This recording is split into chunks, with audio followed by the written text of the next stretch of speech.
Hello, Kenku. Today I want to talk about alignment, beliefs, and performing those beliefs. So, yeah, that's the subject. This last weekend I was off visiting a bunch of different players. Got to see a bunch of my different players in the Midwest. Really fantastic, really great. But on one of those trips I went into Chicago, and I didn't quite realize that it was Chicago Pride, which is absolutely fantastic, but kind of provides a context for this this talk on beliefs and alignment and stuff for role-playing game characters. And seeing all the, just so many people gathering together, heading in on a train, and there was a lot of deliberate performing of beliefs. Now, that's not to put any ridicule on the word performing. That performing can kind of have a negative connotation.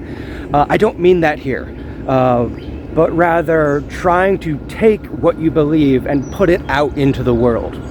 And that is a very difficult thing to do. It's very easy to have a belief that you have, that you hold, that you keep, but then actually taking it and then putting that out into the world can be difficult at times, especially because we're clunky. We don't know how to fully do things.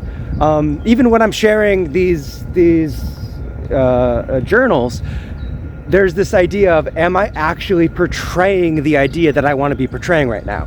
Am I doing it justice? Am I saying the correct things that I want to say? Or am I misrepresenting my ideas? And that, it's scary, it's difficult, and you're going to get it wrong sometimes. But there's still the beliefs that you have that you want to put out into the world. So how does this fit with alignment? Well, in role-playing games, alignment is probably one of the quickest conversations you can have to start a fight, because there are very good ideas of how alignment is done. There are very bad ideas, and most of them are somewhere in the middle, as spectrums of beliefs tend to be. And so I have my own personal ideas of what, let's say, chaotic good, lawful good, true neutral, what all those things mean. But just because I have a solid idea doesn't mean they match your solid idea. And then when you have a bunch of people trying to share a language, but they're defining words differently, it can get very difficult.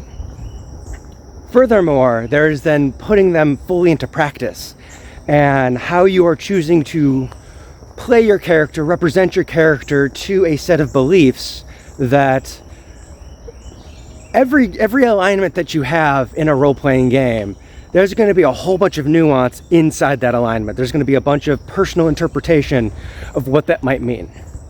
And sometimes you fit evenly in other people's spectrums. You fit right where, right within a safe area where other people have no argument in what you're trying to portray. And other times you step out of line of what people would expect that word you're using to mean. As I speak, this is getting more and more definition of LGBTQI plus that I meant, but that's fine. The initial context, the framing was for acting out beliefs. But yeah, I guess it can apply there as well, of people not agreeing. We're getting off track, but that's fine. So, in my games, I have plenty of players that come up with ideas of what they want to represent, of what beliefs their character has, what things that they want to explore, and then they will try and find an alignment that suits those ideas, or sometimes they choose an alignment and then try and fill in those gaps. And for me, that gets very finicky. And if you look at the history of D&D alignments, the history of how the alignment system works also shows how finicky that is. So we typically think modern day of alignment as good, neutral, evil, lawful, neutral, chaos, and then you form that nine section grid. However, it didn't start that way. It actually started with simply having law, unaligned chaos. There was no good or evil attributed to law or chaos. It was simply society, structure, laws, all that stuff, and a respect for them, versus rebellion and freedom and ultimate personal choice and all those sorts of things.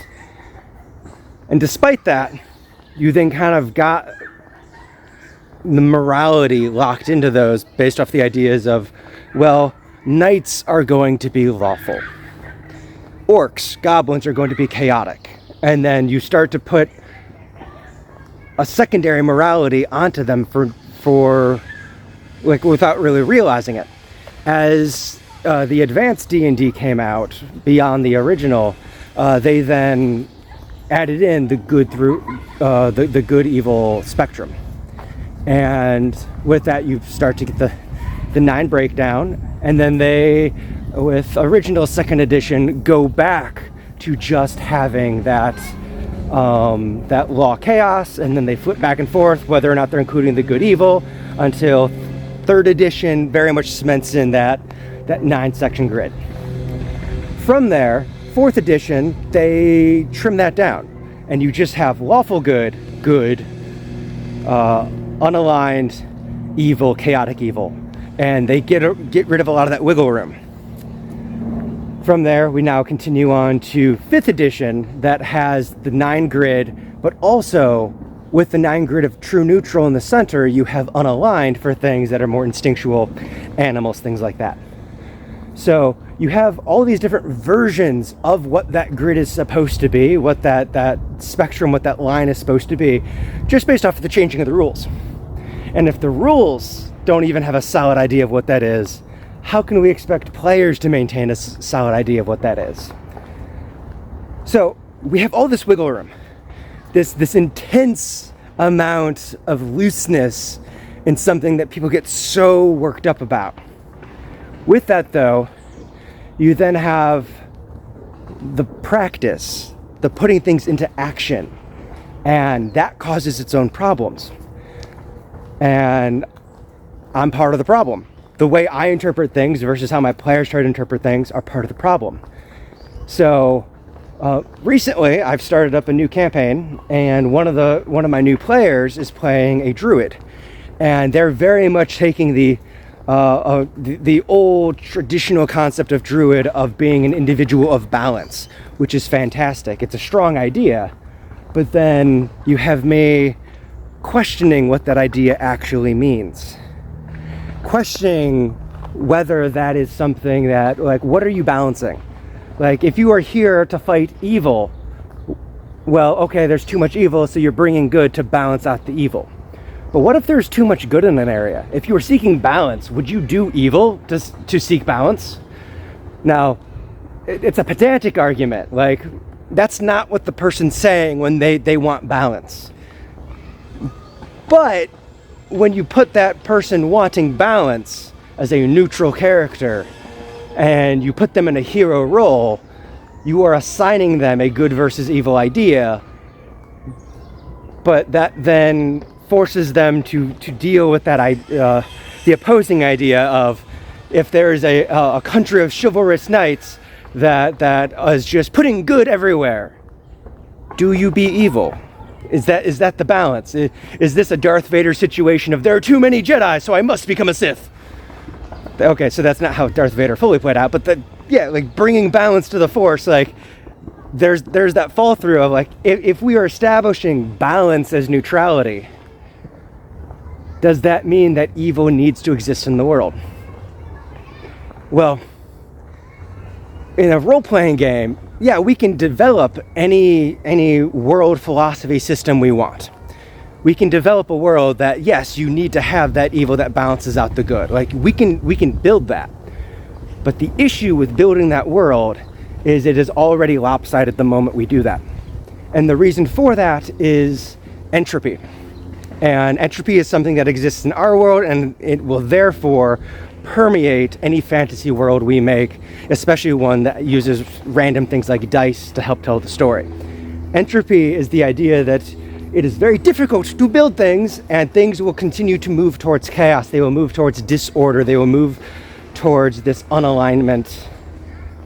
We have to put so much effort into making something, to build something up, to make complex, ornate ideas, tasks, quests, all these things. And if you are providing chaos deliberately into the system as a player, you are then breaking down that order. And because of that, it becomes more difficult to do these greater things, create paladin organizations, overthrow corrupt governments, whatever is going on in your campaign setting. If you have players that are doing the chaotic thing, whether or not that's good or evil, like whatever's going on, the chaotic thing is going to serve entropy. And entropy is going to oppose building things up. And as we are developing narratives and stories, we then we are opposing chaos. We are opposing this constant disorder and trying to make something greater out of it. So even when we have this good versus evil, law versus chaos, and try to make chaotic good a thing, chaotic good, and for that point even more so chaotic neutral, can easily tend towards evil, because evil is going to try to tear down the more complex things that good tries to do. And it's finicky. As I went through that history of alignment in D&D, during that progression, there was also a progression away from what is considered true good, true evil, true law, true chaos. So as far back as early, however you want to think about it, as 3rd edition 3.5, paladins had the ability to detect evil. And that could be for monsters, that could be for outsiders, for undead, but it also worked on characters, on humans, on elves, on dwarves, on player characters, to know whether or not that character was evil in their alignment. Now we move forward to 5th edition, and it no longer works like that. Now it allows for you to detect celestials, to detect undead, fiends. It allows for you to detect these great sources of the alignments, but it doesn't actually give you anything on folk, on humans, on demi-humans, on anything like that. You have to be basically a being created by this incarnate philosophy to register for a spell, for something that actually detects that sorts of thing. And that's because a player that attempts to be anything other than good kind of breaks down progress. Now that's not to say you shouldn't do it. Like, those are great narratives, those are fantastic narratives.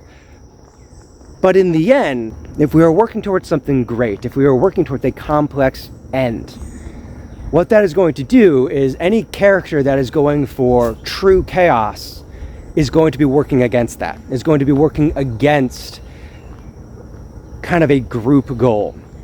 And that's okay, that's fine, like those can be their own narrative, but you have to understand that because entropy exists, because entropy breaks down what a group might be working towards, any deliberate addition of chaos, not liberty, not freedom, not creativity, but just going for the chaotic thing, you are actually acting as an NPC. You're actually acting as an outlying force, because the philosophies of law through chaos, good through evil, when it comes to player characters, are not these great philosophies. They can't be, because you are opposing great philosophies. Part of playing a character is you are a person going up against these great ideals and sorting through what is worthy and what is not. We enjoy the moral gray zone in role-playing games because we want to delineate what is good.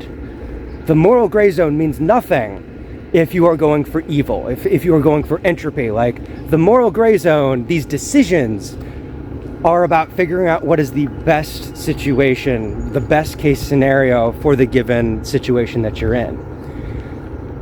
I say that clearly I have these strong ideas against neutrality. And with that, I'm actually at the end of a campaign all about neutrality. Like, I have an entire game based around players going, hey, we want to do a neutral game. We want to do a balancing game. We want to do a game about being against both extremes. And I said yes, and then I have completely subverted that idea this entire campaign. I have put the players in positions where neither answer is correct, or the one that the players don't want is the correct answer, because the idea of balance, seeking balance in a fantasy world, is just as difficult as seeking balance in the real world. When I was in college, I had a biology professor. He was a botanist, but he was teaching me cellular biology. And the biggest thing he wanted us to take away from that class was the idea that entropy is death. Now, in the simplest form, you can take that for cellular biology, where our bodies are constantly fighting against potassium and sodium being on the wrong side of cell walls. For the development of energy, of ATP, we need to constantly be pumping those ions of potassium and sodium to the opposite sides of their walls. That way the pumps can, flip them over, and as they flip through the wall, they're creating ATP, they're creating energy for us to use. So, in the loosest sense, yes, life, equilibrium is death. The moment that everything is where it's supposed to be, there's no longer a push, there's no longer a drive. And with that, what entropy is doing is entropy is actually bringing things towards equilibrium. We are constantly fighting against entropy, constantly fighting against diffusion and osmosis and all these things that want to just nullify everything. And we are trying to make that not happen. So in this campaign, I am putting entire civilizations of goblins and orcs and things like that in a very civil position where, no, you're not supposed to oppose them. They are supposed to be here. I'm putting entire communities against each other where both of them are correct. Neither one is wrong. The MacGuffins that seek neutrality of different forms of progress, of protecting nature. Yes, I have a biology degree, and I am putting players in a position of oh yes, we have progress, which is making life so much better for everyone, against a group that is just trying to protect the lowest people in society and trying to protect a natural environment that itself is a hazard to everyone around it. Don't go in here. If you go into the Sahara Desert, you're gonna die. That's essentially what's going on. And they're trying to go, no, don't get the resources in the Sahara Desert, because it's not worth the lives you're sacrificing. And people are just gonna, that's the positions I'm putting the players in, to the point where our next session is going to be having the players interacting with essentially an Archangel Gabriel version of a character for a god of the void, like a horrible entity. And yes, this individual wants to talk with you because you guys wanted a neutral game, and what does it mean to truly want neutrality? What does that actually mean? Is you're gonna be interacting with some pretty bad stuff, and the ultimate enemy is not going to be the situation of the enemy is not evil. The enemy is, in the end, actually super chaos. They know that it's this great outworldly, great old one, Cthulhu-esque mutagen. That is what it is. And to do a game of neutrality and then make the big guy basically entropy incarnate, the thing that wants to undo whatever happens to be in its current state. Yeah, I've got opinions on this stuff, and that's a thing, and those are the stories I want to tell. But at the same time, I clearly have these very strong ideas, but then I have players coming to me, and I have players wanting to play the druid of balance, wanting to play an individual that just wants fun and happiness and tricks, essentially wanting, like, playing a druid that wants to be a fairy. Like, that's kind of what's being presented to me. And I have all these strong ideas, and that does not make those players' ideas of what those alignment mean wrong. It's just, we are not defining things the same way. I have players that, like, want their characters to be these ultimate philosophies, but then I have my own ideas of how those philosophies are supposed to be enacted in a world space, and what sorts of consequences should be available depending on what actions player characters take. So it's not simple. It's not simple, and that's okay. And that's why role-playing games are these conversations, and why we have to be willing to speak and understand, because as I'm building a world around you, you're also trying to have a pillar in that world and have something that matters. And it's kind of this balance of trying to find where character action can be versus where consequences are. And in the end, consequences don't come unless actions are being taken. Doing nothing changes nothing, but doing nothing also brings no consequences. Because entropy is death. Doing nothing makes the story end. But also, we want to make sure that what we're doing is building towards something, as opposed to just tearing open the cell wall and letting the ions of sodium and potassium to go exactly where they want. Because if we're just opening up those, if we're just pushing for more entropy, in the end, anything that we build towards a greater ends is not going to exist. And they're like, it's complicated. That's kind of what most of these journals are. It's complicated, but like trying to explore how to actually, like, a character has beliefs, but how do you perform those beliefs? What ways are productive performance? What ways are going to build an idea and build it into the world and build it together with the other players, versus what ways are purely trying to cause problems?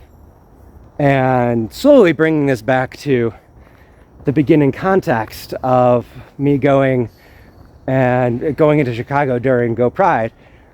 Those are very, very wonderful building expressions, performing of beliefs, performing of ideas, and they're building towards something, as opposed to what other gatherings have done in the past, of various beliefs. Of some protests are good, some celebrations are good, and sometimes a sports team wins and cars get set on fire and flipped. Some performances are good, some build, some destroy. So what is my SendingKenku? I don't have one written down. We'll see. What is my SendingKenku? Find ways to share your beliefs in constructive ways. Performance is about showing. So show who you are, and do it in ways that allow others to join you. I wonder where that's going to get cut off for the 25 words, but anyways, goodbye, Kenku.